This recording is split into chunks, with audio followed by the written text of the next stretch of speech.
Today on Perspectives, we're talking with Jonathan Yarmis about all things Microsoft, and in particular, all things Ballmer.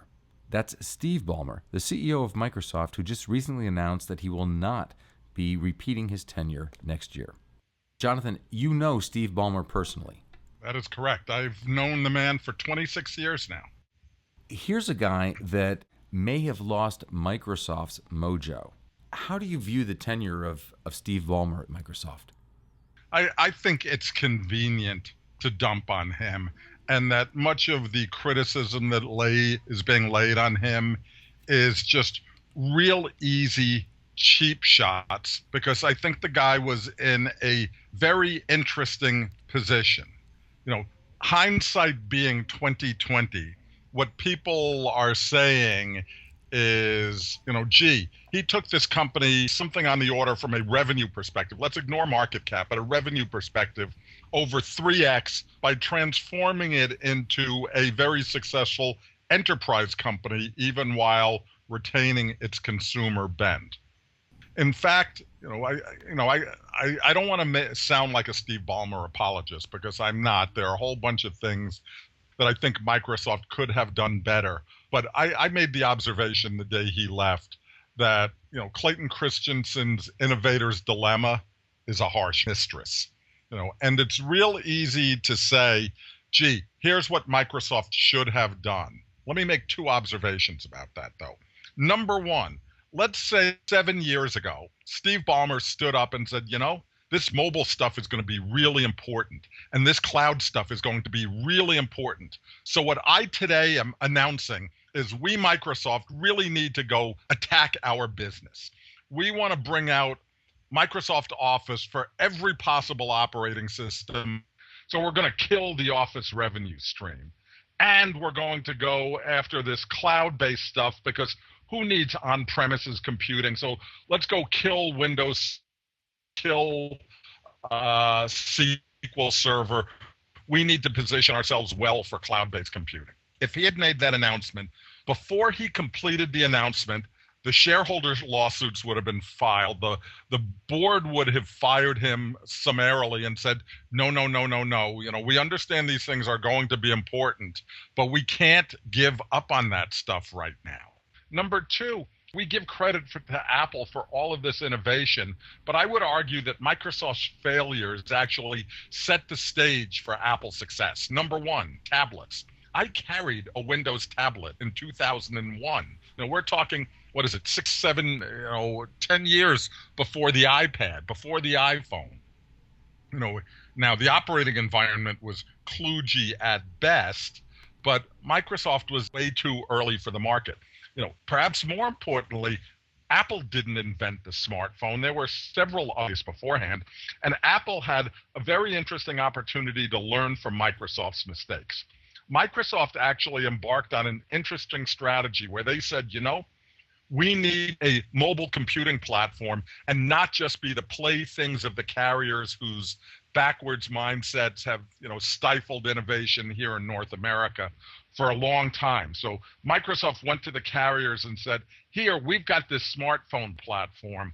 And what the carriers did was they said, wow, that sounds really great, and we'd love to do it if you do X and Y and Z and A and B and C. And by the time Microsoft came out with a Windows mobile platform that satisfied the carriers, it satisfied the carriers and no one else. Apple, having learned from this, when they came forth with their smartphone platform, this thing is really good, and we're not going to let you muck with it at all. And we know it's so good, one of you is going to finally capitulate and do it our way. And having learned from the mistakes of Microsoft, having seen the obvious problems of the carriers, Apple said, no compromises, and the rest, as they say, is history. So it's convenient at this point to say Steve screwed up, but I think the track record of both extending the existing revenue streams as well as trying to innovate against that innovator's dilemma, harsh mistress, are actually a pretty decent legacy. That's a great point about the innovator's dilemma. Could Steve Ballmer have done anything better or different with Microsoft that would have really propelled them into the stratosphere? I'm not sure that the answer there is yes. I think what they've done this is an industry that's characterized by companies that end up, roadkill on the side of industry change. And so Microsoft, which started fundamentally as a standalone PC company, we remember the years of Novell and Year of the LAN, and somehow Microsoft evolved into being a client server player as that played out. Then, having established a dominant role in client server, along came the internet, and whether it was exploitation of monopoly position, or adequately responding to a changing technological environment, and the answer is certainly elements of both of those. They emerged a player in the internet era, and here they are, still struggling in the mobile and cloud era, but we're not prepared to declare them dead. Maybe certain their initiatives are challenged and will go no further, but they're credible players again in an industry transformation, and that's almost unheard of in technology. Where look at what happened. IBM led the mainframe era, and they sold off their PC division. HP is struggling, and Dell is trying to take itself private to do God knows what, to respond to things that it totally missed.